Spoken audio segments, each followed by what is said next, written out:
Hey, welcome back to the channel. It's the end of May and I want to show you what the lawn and property is looking like right now. Let's check it out. All right, here we go. Here's the front Bermuda lawn, looking pretty good. All I'm doing right now to it is just mowing at 2 inches with my Toro Time Master and returning those clippings along with doing some weed control. I've had some POA and NUA breakthrough this year. I think a lot of folks have had that with the really mild spring. I'm just not too worried about that this late in the spring because it's gonna just die out and go away this summer. What I am worried about is getting a better pre-emergent app down this fall and trying to prevent that stuff from breaking through next season. Check out those crispy weeds. I used a Roundup that's safe for lawns. It's called Roundup for Lawns. Do not use regular Roundup.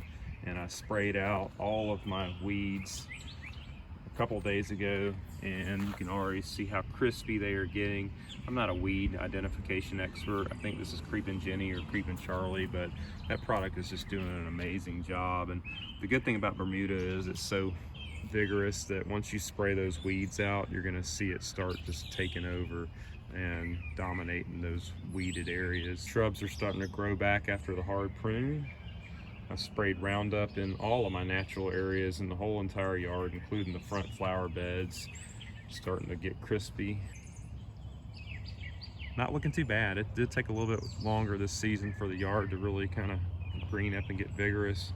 Got some really bad mower lines. Check out how bad they show up. I'm gonna stop doing that back and forth pattern for a few months to let that area kind of fill in, and hopefully I didn't create any ruts. More crispy weeds. I like the Spectracide Weed Stop product, but the Roundup for Lawns has by far been my favorite weed control product. Nice front view in the sun, starting to look like a Bermuda lawn now. The area over there is really infested with what a viewer identifies as Lespedeza. I'm pretty happy so far. I did spray that also, and so far there is some pretty good damage going on with that. Here's a good section where you can see the POA. It looks ugly right now. It just leaves those yellowed brown spots in the lawn, but the Bermuda is going to fill in and take that over in no time, so just not too worried about that right now. You want to see what the cool season lawn's looking like? Here you go. Lots and lots of wild violet. I did treat this section to take out some of that wild violet, but overall it looks just okay.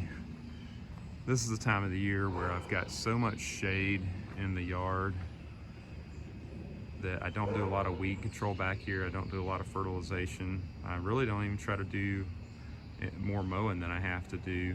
It's going to start thinning out over the summer, and I'll have to overseed this fall, but I'm really happy with the natural areas this year.